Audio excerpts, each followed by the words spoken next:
Actually, this is just a simple recall because we've been studying this lesson for this previous week, right? So, do you guys still remember our lesson last week?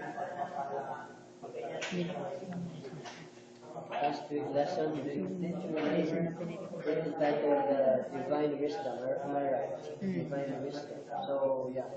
Divine Wisdom was our last topic last week. And I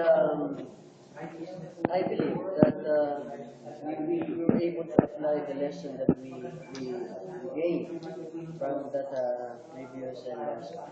Well, this week's lesson is entitled "The Blessing of the Right Use." When we hear the title itself, what comes into our mind? The blessing of the righteous, or sa Tagalog, ang pagpapala ng mga tapat. Mga tapat. So, before we go on and tackle everything about this, I'd like to read our key text, which is found in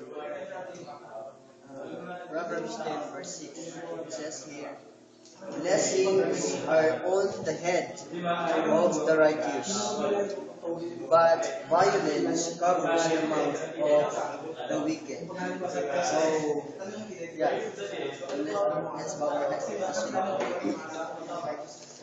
Loving Heavenly Father, this morning as we will discuss about this topic which is entitled Blessing of the Righteous, we pray, O Lord, that the knowledge and wisdom from above may be poured out to each of us, that we, as we are going to study your word, may be able to discern, understand, and apply the lesson, that which will help us, to encourage us in our journey towards the heaven you have prepared for us. Thank you, Heavenly Father, for your guidance and the assurance that you will answer our prayer. In Jesus' name I pray.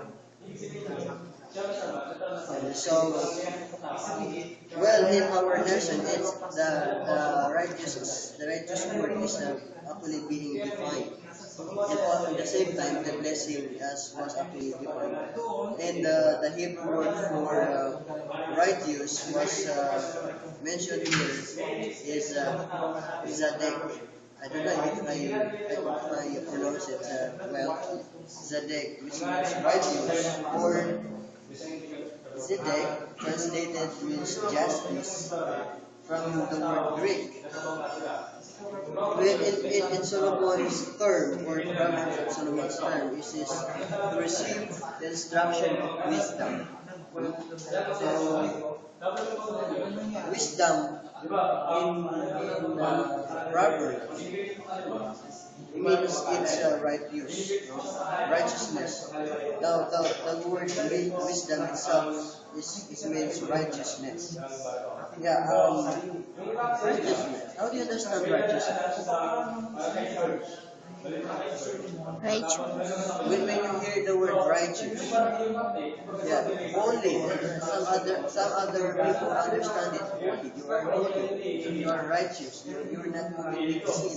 Am I right? So when we say righteous according to our lesson, it means to walk according to God's commands. Who in the Bible would you remember that walk according to God's commands? Give you one example. Which character in the Bible, which person in the Bible walked Yung anak ni Adam. according to God's command?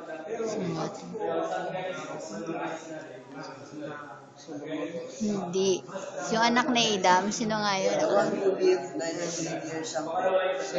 Hindi. Who is that? Kalimutan ko na Nobody yun. can understand, but Methuselah. Si Methuselah. Methuselah, who lives 900 years and beyond, according to the Bible, Hindi si Moses. according to the Bible, he lived or walked according to God's commands. So, righteousness actually is a gift. a gift that comes from the Lord. And that's why we will be studying, we will be recalling, actually, we will be recalling of how to gain this kind of righteousness. In which if we have this righteousness, we will actually receive also a blessing from the Lord. Blessings from the Lord. Because at the title it says blessings of the righteous. Meaning, if we are following God's command, if we are walking according to God's command, we'll be receiving a blessing. And so, moving on, righteous, righteous means you are holy. And so, the Sunday's title is Righteousness and Holistic. Righteousness and holistic. Other people would say, there's some, let me quote in some one instances. According to the left, there's a guy who actually rides a boat. They're actually going somewhere. And he brought with him a drill. You know what is a drill? The drill that when you press it like it will dip and will make a hole. So this guy, the other co-passengers noticed him that he actually making a hole under his feet of the boat. And so what will happen if the boat will have a hole? They will sink. So the water will come in, right? Oh, yeah. So a guy noticed him, and the guy said, "Hey, why are you making a hole? We'll get a sink. The waters come in. Of course, if there's a hole there, automatically the waters come in. And so he afraid that they might sink.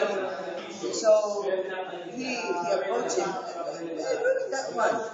And so the guy who is making a hole in that boat said, "Hey, mind your own business. It's my business. It's not your business. Don't mind what I'm doing." Huh? That guy said, "Don't mind what I'm doing. This is my place, and this is none of your business." Elaborating that question, when we actually approach person who is doing like actually in a common sense way, when people when other Christians doing things which is not to be done or things which is wrong, we usually say, "What are you doing? Huh? Is that in line with our principle? What are you doing? It's a sin." And others people would say, "Hey, mind your business." When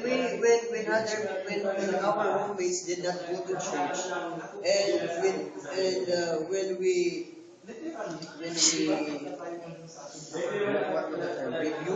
when we give a words to them, and it is kind of offended or something offended words to them, they will say, it's not your business.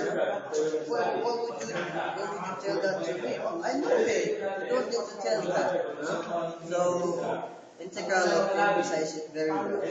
Kapag sinabihin natin yung mga tao na yung mga na, "Oh, hindi ka nagsisimba. Hindi ka pa nagbibigay." Sasabihin nila, "Pati alam mo, di ba? Pati alam mo. Hindi mo naman ito, hindi mo Christian, di ba?" Oh, so the words that the words that actually care for them, no? The words that we say, "Hey, what are you preparing here?"